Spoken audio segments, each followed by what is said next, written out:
The border collie appeared on Zelda Zimmerman's porch on a Tuesday morning in April of 1879, muddy and exhausted, with a leather collar bearing a brass tag that simply read Pepper, property of Pierce Keller, Twin Pines Ranch, 10 miles north of Ellsworth, Kansas. Zelda had been living alone in her modest homestead for nearly 6 months now, ever since her father had passed from pneumonia and left her the 160 acres he had claimed under the Homestead Act. At 22 years old, she had surprised the entire town of Ellsworth by announcing she intended to work the land herself rather than sell it and move back east to live with her aunt in Philadelphia. The looks of doubt and pity from the townspeople had only strengthened her resolve, though she would be lying if she said the isolation did not weigh on her some nights when the wind howled across the prairie and the small house creaked like a ship at sea. The dog was clearly well cared for despite its current bedraggled state. Its coat, once clean, showed evidence of breeding and regular grooming. The animal lapped water desperately from the bowl Zelda set out, then wolfed down the leftover bacon and biscuits from her breakfast. She knelt beside the dog, running her hands over its body to check for injuries, finding nothing more serious than sore paws and general exhaustion. "What happened to you, girl?" Zelda asked softly, reading the name on the tag again. "Pepper, is it? How did you end up all the way down here?" The dog looked at her with intelligent brown eyes, tail wagging weakly. Zelda had heard of the Twin Pines Ranch, though she had never been there. It was one of the larger cattle operations in the area, run by a man who kept mostly to himself. She had seen Pierce Keller perhaps twice in town, always focused on his business, never lingering for social pleasantries. He was probably in his late 20s, she guessed, with the weathered look of someone who spent most of his time outdoors.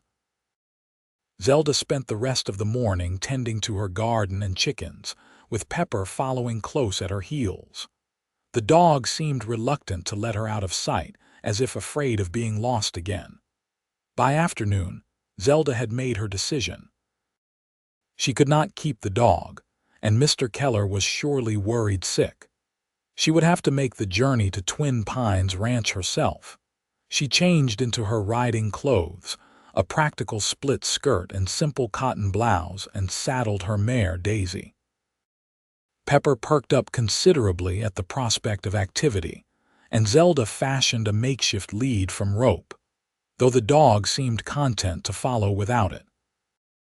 The ride north took her across rolling prairie land, through stretches of tall grass that reached up to Daisy's belly, and past a creek swollen with spring runoff. The landscape gradually changed as she rode, becoming more structured and clearly managed. Fences appeared, in good repair, and she began to see cattle dotting the hills, their coats glossy and healthy-looking. This was clearly a well-run operation. The ranch house came into view just as the afternoon sun began its descent toward the horizon. It was a substantial 2-story structure built of solid timber, with a wide porch wrapping around the front and side. Several outbuildings stood nearby, including a large barn, a bunkhouse, and various sheds and corrals. As Zelda approached, Pepper suddenly broke into a run, the rope lead slipping from where Zelda had looped it loosely around her saddle horn. The dog raced toward the house, barking excitedly. A moment later, the front door burst open and a tall figure emerged onto the porch. Pierce Keller stopped dead in his tracks as Pepper bounded up the steps and jumped up to greet him, tail wagging so hard her entire back end swayed. He dropped to his knees, wrapping his arms around the dog, his face buried in her fur. Even from a distance, Zelda could see his shoulders shaking. She dismounted and led Daisy forward slowly, feeling suddenly like an intruder on a private moment. As she approached, Pierce looked up, and she saw his face clearly for the first time. He was younger than she had thought, probably not more than 27 or 28, with dark hair that fell across his forehead and striking blue eyes that were currently bright with unshed tears. His face was strong-featured and tanned, with a few days' worth of stubble along his jaw. "I believe this belongs to you," Zelda said quietly. Pierce stood slowly, one hand still resting on Pepper's head as if to reassure himself she was real. "Where did you find her?" "She showed up on my porch this morning about 10 miles south. I am Zelda Zimmerman. I have the old Zimmerman homestead on Cottonwood Creek." Recognition flickered in his eyes. "I heard about your father. I am sorry for your loss." "Thank you. Your dog was exhausted and hungry but otherwise unharmed. I thought you would want her back as soon as possible." Pierce looked at her properly for the first time, and Zelda felt suddenly self-conscious under his gaze. "You rode all the way up here alone just to return my dog, of course. She clearly means a great deal to you, and you must have been worried." Something shifted in his expression, a softening around his eyes. "I have been out of my mind. She disappeared 3 days ago. We had an incident with a rattlesnake near the south pasture. Pepper was helping me move some cattle, and the snake spooked the herd. In the chaos, Pepper must have gotten separated and run off. I have been searching every daylight hour since. Well, she found her way to me, and now she is home," Zelda said with a smile. Pierce nodded, then seemed to remember his manners. "Would you like to come in? Have some coffee before you ride back. It is a long journey, and it will be getting dark in a few hours." Zelda knew she should refuse, knew that accepting hospitality from a single man could start tongues wagging in town, but she was thirsty and tired, and something about the genuine gratitude in his eyes made her want to stay. "Coffee would be lovely, thank you." The interior of the ranch house surprised her. It was clean and well organized, with sturdy furniture and even a few feminine touches that spoke of a woman's influence, though she knew Pierce lived alone. There were curtains on the windows, a rag rug on the floor, and wildflowers in a vase on the kitchen table. Pierce saw her looking around. "My mother," he explained. "She passed 2 years ago, but I kept things mostly as she had them. It feels wrong to change it." "It is a lovely home," Zelda said sincerely. He busied himself with the coffee pot, and Zelda found herself watching the capable way he moved around the kitchen, clearly comfortable with domestic tasks. Pepper had settled on a blanket in the corner, watching them both with contentment. "I am grateful you brought her back," Pierce said as he poured 2 cups of coffee. "Pepper was my mother's dog originally. She got her as a puppy right before she fell ill. Taking care of Pepper in those last months gave my mother something to focus on besides the pain. After she passed, Pepper became mine, but she still feels like my last real connection to her." Zelda felt her heart clench at the emotion in his voice. "Then I am even more glad I made the journey. I lost my father 6 months ago, so I understand what it is like to cling to those connections." They sat at the table, and conversation flowed more easily than Zelda would have expected. Pierce asked about her homestead, and she found herself telling him about the challenges of working the land alone, the stubbornness that kept her going when everything seemed to go wrong, and the small victories that made it all worthwhile. In turn, he told her about the ranch, how his father had started it 20 years ago and built it into one of the most successful operations in the county before dying of a heart attack 5 years back.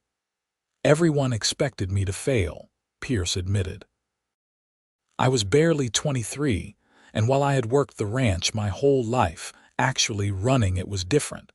But I was determined to honor what my father built, and I think he would be proud of what it has become." "I am sure he would be," Zelda said warmly. "From what I saw riding in, you run a fine operation. I have good men working for me, and I am not too proud to ask for advice when I need it. That has made all the difference." The light outside was fading to gold when Zelda finally stood to leave. Pierce walked her out to where Daisy was tied, Pepper trotting along beside them. "Thank you again," Pierce said. "I cannot adequately express how much it means to me that you brought her back." "Anyone would have done the same," Zelda replied, though they both knew that was not quite true. Plenty of people would have kept the well-bred dog or sold her. Nevertheless, Pierce hesitated, then said, "If you ever need anything, Miss Zimmerman, please do not hesitate to ask, and if you are ever up this way, you are always welcome to stop by." "I will remember that, Mr. Keller." "And please call me Zelda." "Only if you call me Pierce." She smiled and mounted Daisy, very aware of Pierce watching her. As she turned the mare toward home, she called back, "Take good care of Pepper." "Always," he promised. Zelda rode home through the gathering dusk, her mind full of thoughts she had not entertained in a long time. Pierce Keller was not at all what she had expected. There was a gentleness to him, a depth of feeling that he did not bother to hide. And the way he had looked at her when she left, like he was already sorry to see her go, made something warm unfold in her chest. The next week passed in the usual routine of chores and solitude. Zelda told herself she was not thinking about Pierce, even as she found her mind wandering to their conversation at odd moments. She was surprised, therefore, when she looked up from weeding her garden on the following Saturday to see a rider approaching. Pierce sat astride a handsome bay gelding, and as he drew closer, she saw he carried something wrapped in cloth. Pepper trotted alongside the horse, looking much healthier than she had a week ago. "Good morning," Pierce called as he dismounted. "I hope I am not intruding." "Not at all," Zelda said, brushing dirt from her hands and standing. "Is everything all right with Pepper?" "She is perfect, thanks to you. Actually, I came to bring you something." He held out the cloth-wrapped bundle. "My way of saying thank you properly." Zelda unwrapped the cloth to find a beautiful bridle, the leather soft and supple, with silver conchos decorating the brow band. It was finer than anything she had ever owned. "Pierce, this is too much. I cannot accept this." "Please," he said. "I made it myself. Leatherwork is a hobby of mine. It would make me happy to know you were using it." She ran her fingers over the smooth leather, touched by the thought and craftsmanship. "You made this. It is beautiful." "I am glad you like it. I was not sure if the sizing would be right for your mare. It looks perfect." She looked up at him, meaning to thank him again, and found him watching her with an intensity that made her breath catch. "Would you like to stay for lunch? It is not much, just bread and cheese and some preserves, but you are welcome to it." "I would like that very much." They sat on her porch, sharing the simple meal and talking easily. Pierce admired the garden she had planted and the repairs she had made to the chicken coop. He offered advice on a problem she was having with a leak in the barn roof, and before she knew it, he was up on the roof himself, hammer in hand, fixing the worst of the damage. "You did not have to do that," Zelda protested when he climbed down, but she was grateful nonetheless. "I wanted to," Pierce said simply. "Besides, I know what it is like to handle everything alone. Sometimes it helps to have an extra pair of hands." As he prepared to leave, he turned to her with what looked like carefully rehearsed words. "There is a dance in town next Saturday night. I know it is forward of me, but I would be honored if you would allow me to escort you." Zelda's heart skipped. She had not been to a town dance since before her father died, and the thought of going with Pierce made her feel like a girl again. "I would like that." The smile that spread across his face was worth any amount of gossip it might cause. "I will call for you at 6 if that suits." "That suits perfectly." After he left, Zelda found herself humming as she went about her chores, a lightness in her step that had been absent for months. She caught herself planning what she would wear, thinking about the feel of his hand at her waist as they danced.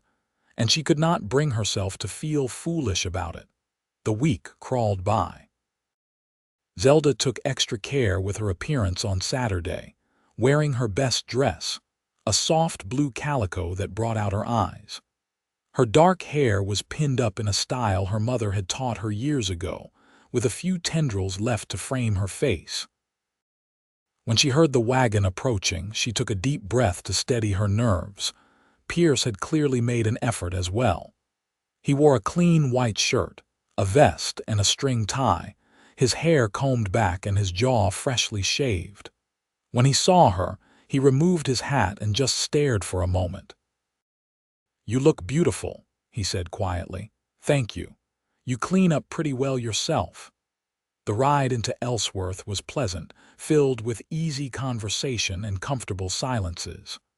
Other wagons and riders were heading toward town as well, everyone dressed in their Saturday best. The community hall was already crowded when they arrived, the sound of a fiddle and guitar tuning up carrying through the open doors. Zelda felt eyes on them as they entered together, saw the speculative looks and whispered conversations behind hands. Mrs. Patterson, the mayor's wife and the biggest gossip in 3 counties, looked positively gleeful at this new development. But Pierce seemed oblivious to the attention, focused entirely on Zelda. "May I have this dance?" he asked as the music started and she placed her hand in his. He was a surprisingly good dancer, leading her confidently through a lively reel. They danced 3 dances in a row before stopping to catch their breath and get some of the punch that Mrs. Henderson had prepared. Several people came up to greet them, some genuinely friendly, others clearly fishing for information about their relationship. "How long have you 2 been courting?" Mrs. Patterson asked with false sweetness. "We are friends," Zelda said firmly, though she felt Pierce's hand settle at the small of her back in a gesture that felt like more than friendship. "Of course, dear. Though I must say, Mr. Keller, you have excellent taste." Zelda is quite a catch for someone willing to take on a woman with a homestead to manage. Zelda felt her cheeks burn, but Pierce's voice was cool when he replied. "Actually, Mrs. Patterson, I find Miss Zimmerman's independence and capability extremely admirable. Not every woman would have the strength and intelligence to successfully manage a homestead alone. It speaks to her character." Mrs. Patterson looked taken aback, and Zelda had to hide her smile as the older woman made her excuses and moved away. "You did not have to defend me," Zelda said, though she was touched that he had. "Yes, I did," Pierce said quietly. "I know what people think, what they expect. They think you will fail or that you are just waiting for some man to come along and rescue you. But that is not who you are, and I will not let anyone imply otherwise." Zelda looked up at him, at the fierce honesty in his eyes, and felt something shift between them, deepening into something more serious. "Dance with me again." They stayed until late, dancing more than was probably proper, but neither of them cared. On the ride home, Zelda found herself leaning against Pierce's shoulder, tired but happy in a way she had not been in a long time. "Thank you for tonight," she said as they approached her homestead. "I had forgotten how nice it can be to just enjoy myself." "We should do it again," Pierce said. "If you would like, I mean. I find I enjoy your company a great deal." "I would like that very much." He helped her down from the wagon, his hands lingering at her waist. For a moment she thought he might kiss her, but instead he just squeezed her hands gently. "Good night, Zelda." "Good night, Pierce." She watched him drive away, then went inside and lay in her bed, too excited to sleep. Something was beginning between them, something real and precious, and it both thrilled and terrified her. Over the following weeks, Pierce found excuses to visit regularly. He brought her lumber for a new fence and helped her build it. He showed her a better way to preserve her garden vegetables for winter. Sometimes he just stopped by to talk, and those visits were Zelda's favorite, when they would sit on her porch in the evening and share the events of their days. Zelda learned that Pierce was more educated than most ranchers, his mother having been a schoolteacher who had insisted on books and learning. He read poetry, though he admitted it sheepishly, and was knowledgeable about everything from astronomy to history. Zelda found herself falling for him in increments, each conversation revealing another layer of this complex, thoughtful man. In turn, Pierce seemed genuinely interested in her thoughts and opinions. He asked about her dreams for the homestead, her memories of growing up, and her mother who had died when Zelda was only 12. He listened when she talked about the loneliness of her situation and the fierce pride she felt in making it work. "You remind me of my mother," Pierce said one evening. She had that same determination, that refusal to be defined by what others thought she should be. My father fell in love with that strength, and he respected her partnership in everything. That is what I want someday. Not someone to cook and clean, though of course that is important, but a true partner, someone who challenges me and stands beside me as an equal. Zelda felt her pulse quicken. That is a rare attitude in a man. Maybe, but I think it is the only way to build something that lasts. He looked at her intently. "Do you want to marry someday, Zelda? Or is your independence too important to share?" It was a bold question, but they had moved past polite small talk weeks ago. "I always thought I would marry," Zelda admitted, "but I will not give up who I am for it. I will not become invisible in my own life just to make a man comfortable." "I would never ask that of you," Pierce said quietly, and Zelda believed him. One afternoon in late June, Zelda was in her barn trying to calm her milk cow, who had gotten spooked by something and was bellowing and thrashing in her stall. Zelda was not strong enough to control the animal, and she was starting to panic when she heard Pierce's voice. "Easy now, easy. Zelda, get back." Pierce slipped into the stall with the confidence of someone who had handled livestock his entire life. He spoke in low, soothing tones to the cow, his hands moving calmly over her to check for injury. Gradually, the animal settled, allowing Pierce to examine her properly. "There is a piece of wood with a nail sticking out of the stall wall," Pierce said, pointing. "She must have caught her hide on it. It is just a scratch, nothing serious, but it frightened her. I will fix that board for you." "How did you know I needed help?" Zelda asked, her heart still racing. "I was riding by and heard the commotion. Good thing I did." "Yes," Zelda said, watching him work. "Good thing." After he had repaired the stall and treated the cow's minor injury, they sat on the porch drinking water. The summer heat was oppressive, and Pierce had removed his hat, his hair damp with sweat. "I am starting to think you have a sixth sense for when I need help," Zelda said with a smile. "Or maybe I just find excuses to ride by your property," Pierce admitted. "I think about you a great deal, Zelda. More than is probably wise for a man trying to run a ranch." "I think about you too," she confessed. "When I am working, when I am trying to fall asleep at night, I keep replaying our conversations, wondering when I will see you again." Pierce set down his water and turned to face her fully. "I am falling in love with you. I think I have been since the day you rode up to my ranch to return Pepper. I know it has only been a couple of months, but I cannot deny what I feel." Zelda's breath caught. "Pierce, you do not have to say anything. I just wanted you to know.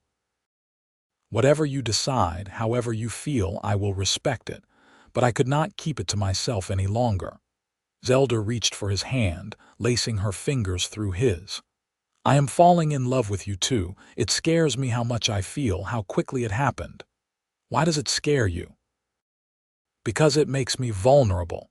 Because I have worked so hard to be independent and self-sufficient, and loving you means admitting I need someone, that I need you." Pierce lifted her hand and kissed her knuckles gently. "Needing someone does not make you weak. It makes you human. And I need you just as much. You have brought light back into my life, Zelda. You have made me remember that there is more to living than just working and getting through each day." Zelda felt tears prick her eyes. "What do we do now?" "Now I ask if I can kiss you because I have been wanting to for weeks and it is driving me crazy." She laughed through her tears. "Yes, please, yes." Pierce cupped her face gently, his thumbs brushing her cheekbones, and then he kissed her. It was soft at first, almost tentative, but when Zelda responded, threading her fingers through his hair and pulling him closer, it deepened into something that made her feel like she was falling and flying at the same time. He tasted like summer and sunshine and coming home. When they finally broke apart, both breathing hard, Pierce rested his forehead against hers. "Marry me." "What?" Zelda pulled back to look at him. "I know it is fast, I know people will talk, but I am 30 years old, Zelda, and I have never felt this way about anyone. I do not want to waste time being proper and courting for a year when I already know what I want. I want to wake up beside you every morning. I want to build a life with you. I want you to be my partner in every sense of the word. Pierce, I cannot just leave my homestead, my father's legacy. I am not asking you to. We will work both properties. I have good men who can handle day-to-day operations at the ranch. We can split our time or find another solution. I am not asking you to give up what you have built. I am asking you to let me be part of it and to be part of what I am building too." Zelda searched his face, seeing only sincerity and love. "You are serious, completely." "Then yes. Yes, I will marry you." The joy that lit up Pierce's face made Zelda's heart soar. He kissed her again, and then he was laughing and spinning her around, and Pepper was barking excitedly at all the commotion because Pierce had brought her along that day. They married in August, in a simple ceremony at the church in Ellsworth. Zelda wore her mother's wedding dress, which she had altered to fit, and Pierce wore a new suit that made him look devastatingly handsome. The whole town turned out, some out of genuine happiness for them, others out of curiosity. Mrs. Patterson looked disappointed that the wedding was not a scandal, but even she had to admit they made a handsome couple. The first few months of marriage were an adjustment.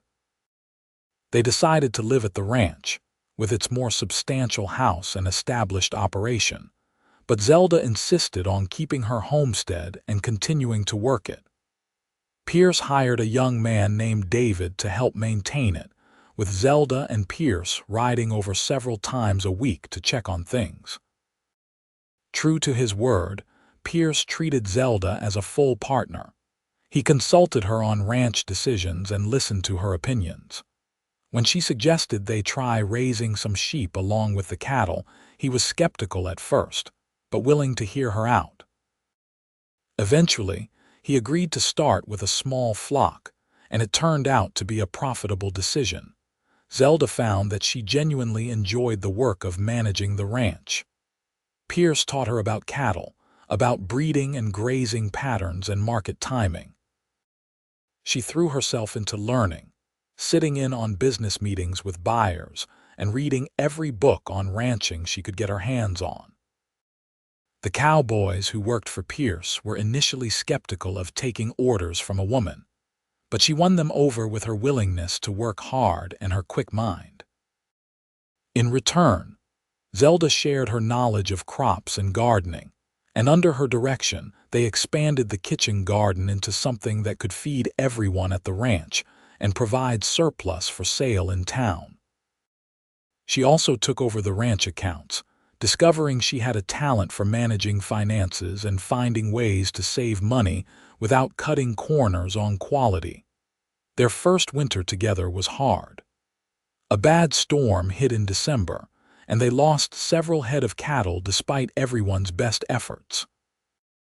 Zelda saw Pierce's devastation and felt her own heartache at the loss. But they got through it together, working side by side to minimize the damage and care for the surviving animals. One night, After a particularly exhausting day dealing with the storm's aftermath, they lay in bed with Pierce's arm around her, Zelda's head on his chest. "I could not have done this without you," Pierce said quietly. "Having you here, knowing you understand what this all means, having someone to share both the burdens and the triumphs, it makes all the difference." "We are partners," Zelda said. "That is what marriage should be, not one person carrying everything while the other just follows along. We share the weight." "I love you more every day," Pierce said. "I did not think that was possible, but I do. You amaze me constantly." Zelda tilted her face up to kiss him. "I love you too, so much it still surprises me sometimes." Spring brought new life to the ranch. The cattle had calves, Zelda's sheep flock grew, and the garden burst with new growth. In April, Zelda began to suspect she might be pregnant. She waited another few weeks to be sure before telling Pierce, and when she did, his reaction was everything she could have hoped for. He picked her up and spun her around, laughing, then immediately apologized and set her down carefully as if she were made of glass. "I am not fragile," Zelda protested, though she was smiling. "Women have been having babies since the beginning of time while still working and living their lives." "I know, but you are precious to me, and so is our child. I am going to take care of you." "We are going to take care of each other," Zelda corrected. The pregnancy was not easy. Zelda was sick for the first few months, and the summer heat made her swell and ache. But Pierce was attentive and loving, taking over tasks she found difficult and never once making her feel like a burden. He talked to her belly at night, telling their unborn child about the ranch and all the adventures they would have together. In December of 1880, during a snowstorm that blanketed the prairie in white, Zelda gave birth to their first child. The labor was long and difficult, with the local midwife snowed in with them and Pierce pacing holes in the floor downstairs. But when Zelda finally held their baby boy in her arms, every moment of pain was forgotten. "He is perfect," Pierce breathed, sitting on the bed beside her and looking at his son with wonder. "He looks like you. He has your eyes," Zelda said, touching the baby's tiny hand. "What should we name him?" They had discussed names for months without settling on anything. But now, looking at their son, Pierce said, "James, after your father, James Edward Keller." Tears filled Zelda's eyes. "You want to name him after my father?" "He was a good man who raised an incredible daughter.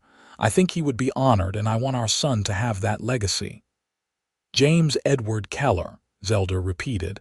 "It is perfect." The first year of James's life was chaos. Zelda had not anticipated how consuming motherhood would be, how every moment would revolve around this tiny person's needs. Pierce was a devoted father, getting up for nighttime feedings and changing diapers without complaint. He built a cradle with his own hands, carving animals and vines into the wood with painstaking detail. As James grew and became less dependent, Zelda gradually returned to ranch work, often with the baby strapped to her back in a carrier that Pierce had fashioned. James seemed content to be outside, watching everything with wide eyes, gurgling happily as his parents went about their work. Life settled into a rhythm. The ranch prospered under their joint management. Word spread that Pierce Keller and his wife ran a fair, honest operation, and they had their pick of the best hands. Their reputation for treating workers well and paying fairly meant they never had trouble staffing up for cattle drives or busy seasons. In the fall of 1882, their second child was born, a daughter they named Anna Rose. She was smaller than James had been but had a fierce determination from the start. Where James was thoughtful and gentle, Anna was bold and adventurous, keeping them constantly on their toes.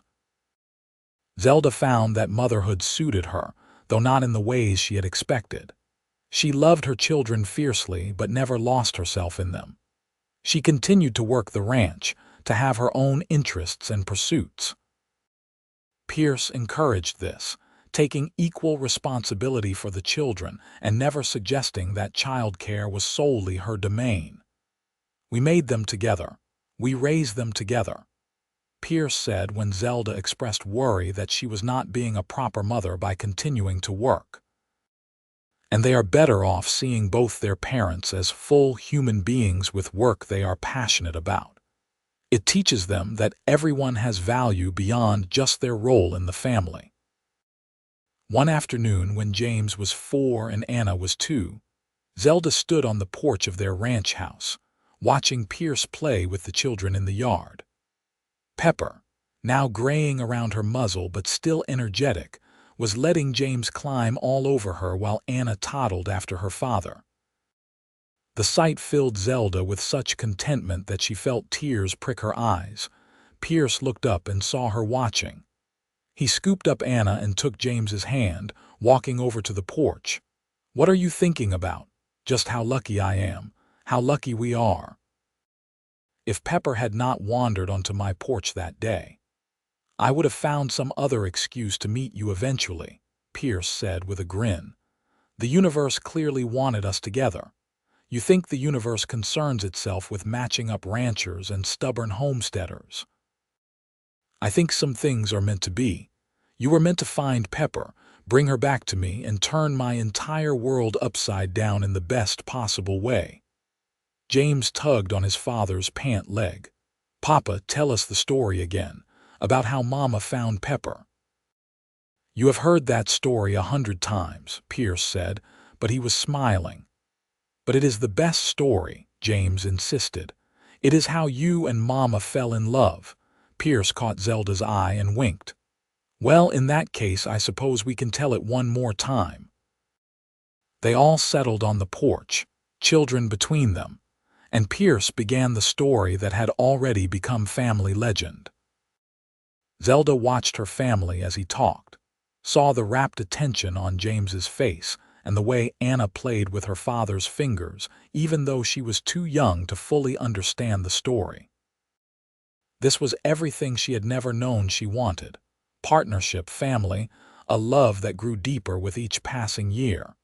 The years continued to pass. The ranch grew and prospered. James showed an early aptitude for working with animals, spending hours in the barn and following the cowboys around asking endless questions. Anna was more interested in the business side, often sitting with Zelda as she did the accounts and asking about numbers and money. In 1885, Zelda gave birth to their third child, another boy they named Thomas. He was quieter than his siblings, content to sit and observe, taking everything in with solemn eyes. Pierce joked that they finally had a child who inherited his mother's thoughtful nature. Life was not without challenges. They weathered droughts and floods, market crashes and disease outbreaks among the herd. There were times when money was tight and the future uncertain. But they faced everything together, never once questioning their partnership or their commitment to each other and the life they had built. One evening in the spring of 1888, after the children were in bed, Zelda and Pierce sat on their porch as they did most nights. Pepper had passed the previous winter, dying peacefully in her sleep at the respectable age of 12. They had buried her on a hill overlooking the ranch, and Pierce had carved a marker for her grave. He still missed her, and Zelda knew he always would, but there was peace in knowing Pepper had lived a good, happy life. "Do you ever regret it?" Pierce asked, breaking the comfortable silence. "Regret what? Giving up your independence, sharing your life with me?" "I know marriage was not what you planned when you took over your father's homestead." Zelda reached for his hand. "I did not give up my independence. I gained a partner. There is a difference. And no, I have never regretted it, not for a single moment. You have given me everything I never knew I needed: love, family, true partnership. You have never tried to diminish me or control me. You have celebrated my strengths and supported my dreams. How could I ever regret that? I just want to make sure you are happy, that this life is enough for you." "Enough, Pierce, this life is more than I ever imagined. I am happy in ways I did not know were possible. Are you happy?" "Happier than I have any right to be. You saved me, Zelda. Before you, I was just going through the motions, running the ranch because it was what I was supposed to do. You gave me a reason to build something bigger, to think about the future. You gave me love and family and purpose beyond just surviving." "We saved each other," Zelda said softly. "I think that is what real love is. Not needing someone to complete you, but choosing to build something together that is bigger and better than what either of you could create alone." Pierce pulled her close and kissed the top of her head. "How did I get so lucky?" "A border collie with good instincts and bad directional sense," Zelda said with a laugh. They sat in peaceful silence as the stars came out, listening to the sounds of the ranch settling for the night. Inside, their children slept safely. In the barn, horses and cattle rested. Around them, the land they had worked so hard to build and maintain stretched out in all directions. It was not an easy life, but it was theirs, built on love and partnership and mutual respect. James grew into a young man with his father's skill with animals and his mother's head for business. He took over more and more of the ranch operations as Pierce and Zelda got older, bringing his own ideas and innovations.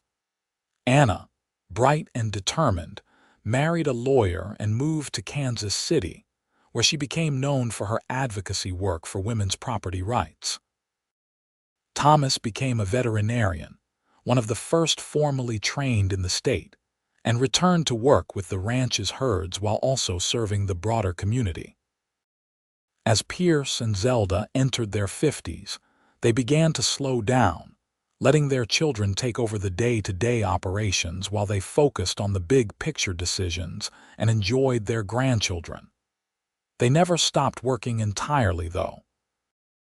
Zelda still kept her hand in the accounts, and Pierce could often be found in the barn or out checking fences. On their 20th wedding anniversary in 1900, Pierce surprised Zelda with a trip to Denver. It was the first time they had been away from the ranch together for more than a day or two, and Zelda was nervous about leaving things in their children's hands. But James and Thomas assured her they could manage, and Anna traveled out to help for the week they were gone. Denver was a revelation. Electricity, telephones, motor cars. The world had changed so much since they were young.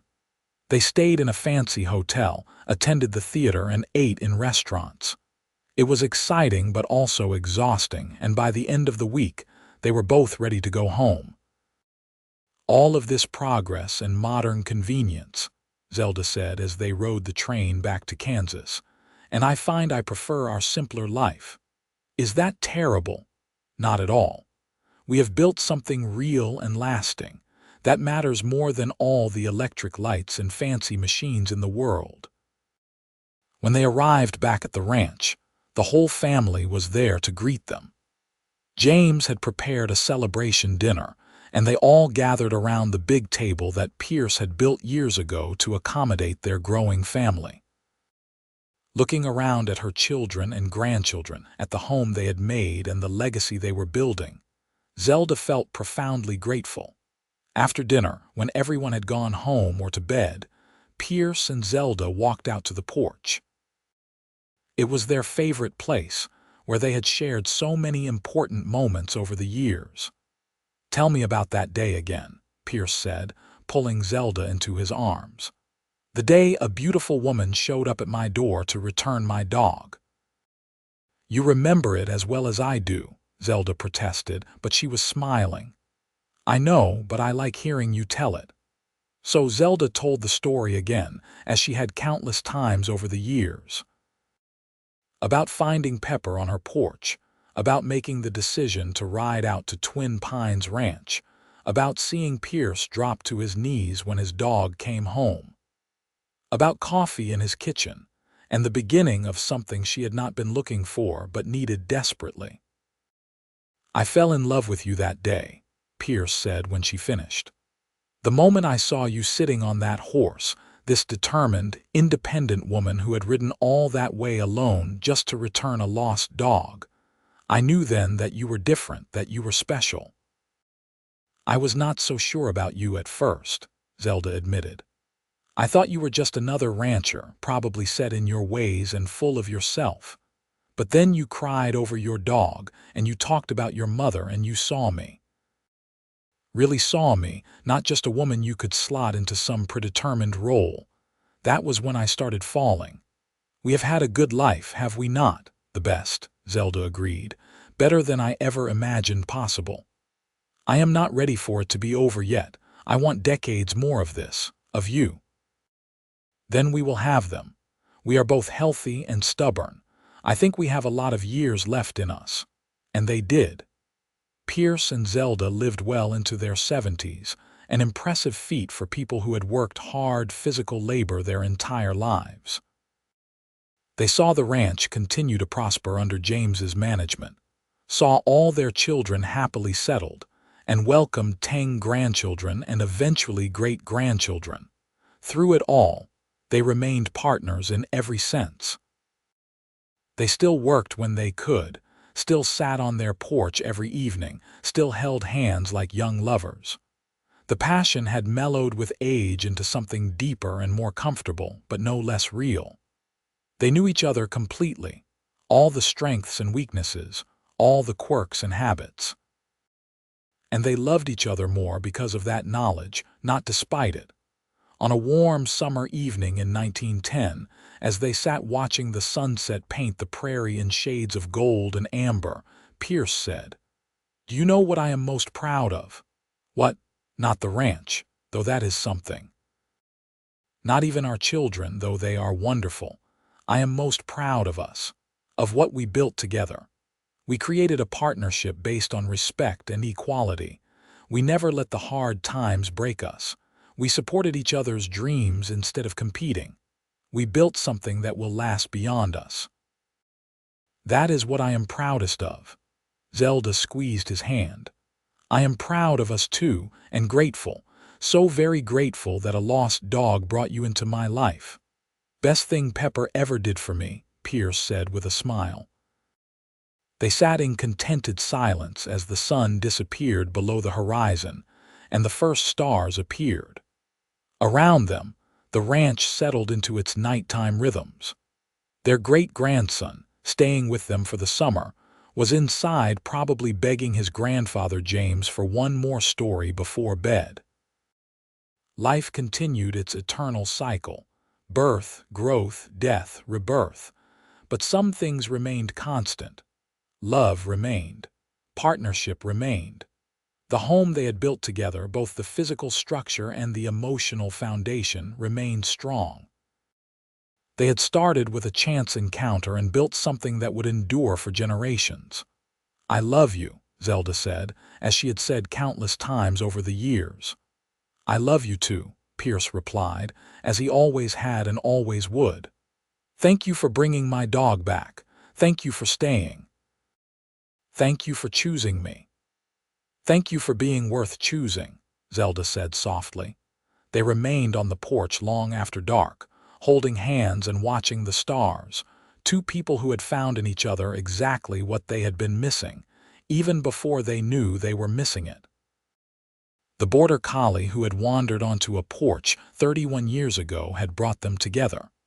But it was their choice to stay, to work, to love through good times and bad that had created their remarkable life. As they finally rose to head inside for the night, Pierce stopped and pulled Zelda into his arms one more time. "Same time tomorrow night. Would not miss it for the world," Zelda promised, and she never did. For all the years they had left together, which proved to be many, they never missed their evening routine. It was their time to reconnect, to share the day's events, and to simply be together. It was a small thing, really, but it was one of the foundations of their marriage.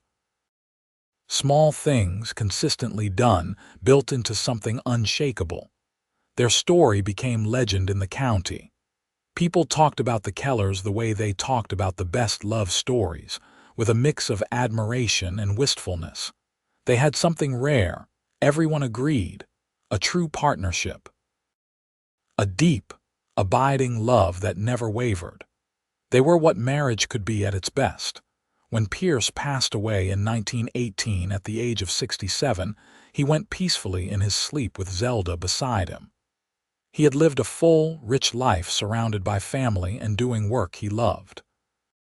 Zelda grieved deeply, but not bitterly. She had had 40 years with the love of her life, and she was grateful for every single one of them. She remained at the ranch for another 5 years, helping James manage things and enjoying her grandchildren and great-grandchildren. She told the story of finding Pepper so many times that it became part of family mythology, passed down through generations. The grandchildren's favorite part was always the moment when Pierce asked her to marry him after only 2 months. They thought it was wildly romantic, and Zelda supposed it was. When Zelda passed away in 1923, she was buried beside Pierce on the hill where they had buried Pepper all those years ago. The whole county turned out for her funeral.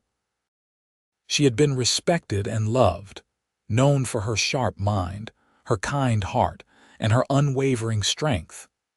But mostly, she was remembered as part of a legendary partnership, one half of a love story that people still talked about decades later. The ranch remained in the Keller family, passed down through James's line. Generations later, Keller descendants still worked the land, still told the story of how their family began with a lost dog and 2 people brave enough to be vulnerable with each other. They maintained Pierce's mother's grave and the graves of Pierce, Zelda, and Pepper, treating them as sacred ground where their family story began. The story of Pierce and Zelda Keller became more than just a family legend. It became a template for what marriage could be. 2 independent, strong people choosing to build something together without sacrificing who they were individually. Their partnership model, radical for their time, influenced their children and grandchildren, creating generations of Kellers who believed in equality and mutual respect in relationships. Historians studying the development of Kansas and the settling of the West sometimes came across references to the Kellers in old letters and documents. They were mentioned as forward-thinking ranchers, as a couple who had defied convention, as an example of the independent spirit that characterized the best of the frontier. Their ranch became a historical landmark, and tours were eventually given where visitors could hear the story of Pierce and Zelda. The story always started the same way. A border collie appeared on Zelda Zimmerman's porch on a Tuesday morning in April of 1879. And it always ended the same way. They built a love that lasted a lifetime and beyond, a partnership that changed what marriage could mean, and a legacy that endured for generations. All because she came to return his lost dog, and the rancher found what he had been missing all along. It was a simple story in many ways. Boy loses dog. Girl returns dog. They fall in love. But the beauty was in the details. In Pierce's tears when Pepper came home, in Zelda's determination to work her land alone, in their decision to build something together without either losing themselves. It was in the small moments, the daily choices to honor and support each other, the consistent effort to be true partners in every sense. Their love story was not perfect. They had arguments and disagreements, financial struggles and personal challenges. There were times when Zelda was frustrated with Pierce's stubborn streak, and times when Pierce worried that he was holding Zelda back from the full independence she craved. But they worked through everything together, with honesty and respect and a deep commitment to their partnership. What made their story remarkable was not that it was easy, but that it was real. They chose each other every day, through the mundane and the extraordinary. They built their love not on grand gestures, but on steady, consistent care and attention. They created a home where both could thrive, where children learned that strength and gentleness could coexist, where work and love were not competing forces but complementary ones. In the end, the story of Pierce and Zelda Keller was about more than just two people falling in love. It was about the power of partnership, the importance of mutual respect, and the way love can transform lives when it is built on a foundation of equality and genuine care. It was about finding in another person not someone to complete you, but someone to walk beside you as you both become the best versions of yourselves. And it all started because a border collie named Pepper got lost, and a woman named Zelda Zimmerman was kind enough to ride 10 miles to return her to the rancher who loved her. Such a small thing, really. Such an ordinary act of kindness. But from that simple beginning grew something extraordinary. A love story for the ages, a partnership that defined what marriage could be, and a legacy that would endure long after both of them were gone. The ranch still stands today, over 100 years later, still in the Keller family. Visitors can tour the house where Pierce and Zelda lived, see the porch where they spent countless evenings, and visit the graves on the hill. The current generation of Kellers still tells the story to their children, making sure that Pierce and Zelda's legacy lives on. Because some stories deserve to be remembered. Some loves are so true and so right that they become more than just personal history. They become inspiration, proof that real partnership is possible, evidence that love built on respect and equality can endure any challenge. Pierce and Zelda Keller proved that you do not have to sacrifice yourself to love someone. You do not have to become less so your partner can be more. Instead, you can build something together where both people thrive, where differences are celebrated rather than merely tolerated, where partnership means genuinely sharing both burdens and joys. Their story resonates because it represents the best of what love can be: generous, supportive, respectful, and deep. It reminds us that sometimes the most extraordinary things begin with the simplest acts of kindness, that being brave enough to be vulnerable can lead to the greatest rewards. That true love is not about finding someone perfect, but about finding someone perfectly suited to build a life with you.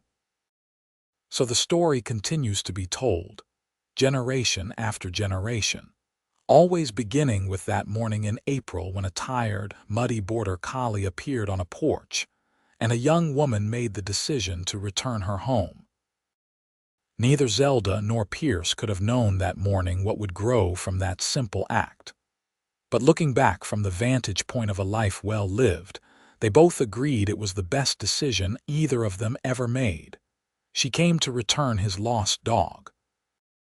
The rancher found what he had been missing all along, and together they built something that would last forever, a love story for the ages and a blueprint for what true partnership could be. Their legacy lives on in every couple who chooses respect over domination, equality over hierarchy, partnership over possession. In every marriage where both people are allowed to be fully themselves while building something bigger together. That is the real story of Pierce and Zelda Keller. Not just a tale of lost and found, but a testament to what becomes possible when two people are brave enough to be truly vulnerable with each other, strong enough to maintain their individuality within a partnership, and committed enough to choose love every single day. It is a story that deserves to be remembered and celebrated, because it shows us the best of what we can be when we love well and truly.